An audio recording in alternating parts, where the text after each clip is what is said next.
granted may be used by any person for the purpose of merely of a experiment or a research, including the imparting of instruction to people. So, this is the particular, we can say, the provision in the Act which helps us in academic system, and therefore in academic system we freely use our patents, we freely do research. If that restriction would have been there, that if that particular provision would not have been there in the Act, every time we have to take a permission from the patent owner. That will be a very difficult scenario for us also, for development of science and technology, which is jurisprudential base of the patent system.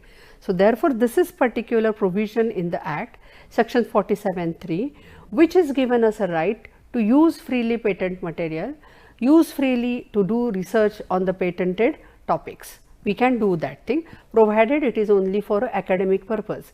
If somebody is doing projects, consultancy projects, or some government projects also, they have to take permission. If they are using patent, they have to take permission from the